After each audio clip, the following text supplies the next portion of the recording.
We are going to forever immortalize this duck-faced girl by making her a bitmap texture and then manipulating her within the document. Hopefully this records well enough. The standard using isn't very good. So the first step that I want, I could add in contrast. I could do all that kind of stuff now. But what I want to do is I want to pick a channel that has the best overall shape. Because the better shape that you have in the channel, meaning contrast, the red isn't going to be very good because it's too light. The green or the blue are going to be my better choices. The blue looks like it causes her cheeks to pop a little bit more, so I'm going to pick that one. What I want to do is copy this channel to a brand new document. That way I can convert it to a bitmap and I can move from there. So I'm going to go ahead and right click it and then say duplicate channel. I'm going to leave the name as is, and then I'm going to go ahead and change the drop down here, the destination, to be a new document. And then just say okie dokie. So now you have the channel in a brand new file. And if you'd like to add in more contrast from here, you can do so. I'm going to go to image curves and then just arbitrarily pick on this curve and arbitrarily pick on this curve and then dump a bunch of contrast in there. That has better shape, so it's going to turn into a better result for me. Say OK. All I did was make it look better. To actually make it a bitmap, what you have to do is you have to go up to Image, Mode, Bitmap. And then where it's not obvious, you need to change this drop down to halftone screen. Because halftone screen is where you're going to get the resolution, where you're going to get the hashes, the circles, the ovals, all that stuff. Say OK. And then here you have the options to say square, cross, line, diamond, ellipse, etc. And then the frequency, how many lines per inch or per centimeter, the angle that they're going to be going across the document, whether or not it's horizontal, vertical, 45 degrees, so on and so forth. What do we want to do? Do we want to do squares, just for fun? Okay. And then, I don't know, like 10 per inch, 10 lines per inch. Angle 45 degrees, all I do is say OK. So you see what that does is it gives little squares. The bigger the squares, the darker the area. The smaller the squares, the lighter the area. Like, pretty close to what you'd get if you wanted to make a print out of this.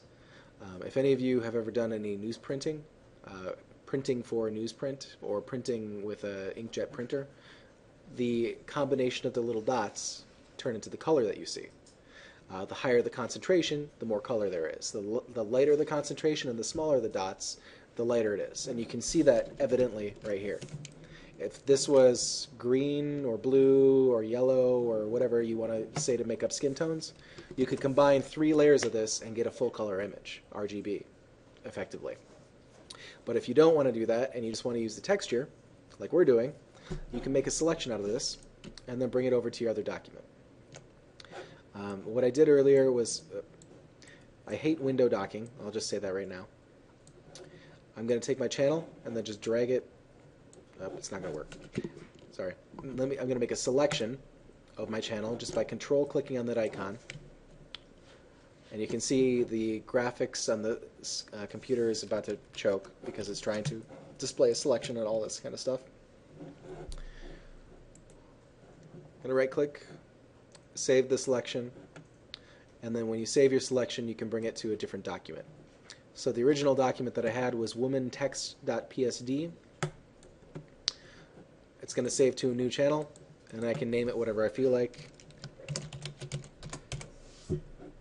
Name it bitmap, say OK. So once I've made this image into a bitmap, I'm done with it. I don't need it anymore. I can close it, I can keep it, I can do whatever. But with this one, that's the wrong one. Go away. You can see now that I have my full color image, but I also have my bitmap. And what it's doing right now, when I toggle on and off this eyeball, it's loading the quick mask version of that bitmap. That's really all it is. So if I wanted to make a selection out of this and then say, oh, everything that is now going to be I don't know, let's say let's overfill the dark shadow areas with the blue and move from there. So what I'm going to do is I have my selection loaded on my image. I go to a new fill layer. I'm just going to fill it with a solid color.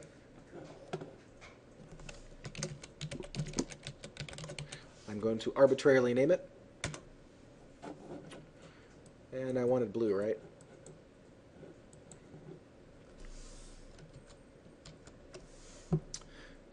So that did the opposite of what I wanted, because remember, with a mask, anything that's light is kept, and anything that's dark is not. What's the easiest way for me to fix this? Inverse. You got it. On just what? The mask? On the selection. There we go. So it's as easy as that. Now everything that's dark in the image, or what would have been the mask, is going to be filled with blue. Can you back up? I saw that you did that on the mask. You used the pull down and select inverse. So how did you do the inverse on the mask? Or The is that what you did? Yep. Oh, you used These the control function. Sorry. selection is, where is it? It's under select. Yeah. Well, it's Image select. Inverse. well. Select inverse is on a different menu than Okay, select. actually creating an inverse. I don't remember exactly where it is off the Yeah, top of my so head. select and it's inverse under the select pull down. Command I did it on that. Yeah, Command I is it. Command Shift Control I is select inverse though. Okay. So there's two different commands that do functionally the same thing, but almost different. I thought maybe you just did it right over the right click icon somehow. There we go. For the mask. It's under Image Adjustments. Control I is invert. That actually flips the pixels. Okay. Control Shift I changes the selection to the opposite. So What's the difference in that? one changes the color, and one changes the selection. So very similar. If it's not doing, try the other one.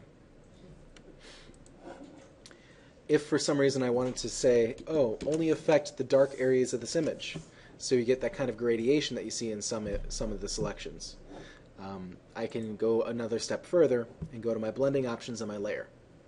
Have we all used those before? Yes? Okay. And then what I'm going to say, blend if the underlying layer is a different color.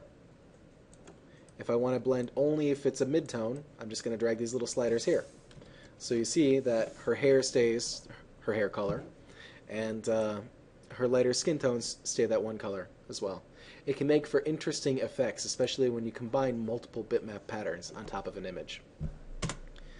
So if I wanted to give her a beard of sorts, and then change the color pattern, you can blend it, you can make it more effective, you can do things like that.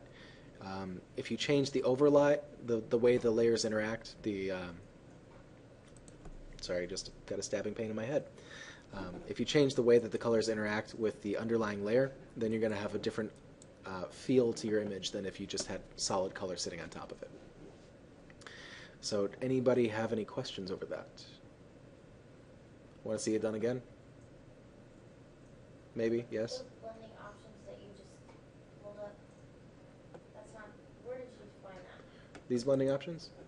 No, on those. Which other ones? Oh. You're talking about this right here? Yeah. Yeah. Right-click on the text area in the layer, because if you right-click anywhere else, you get a slightly different menu. Are those different from the blending options at the bottom? Meaning, The effects, yeah. same menu option, That's the same thing? but it's a different way of getting to it. Yeah.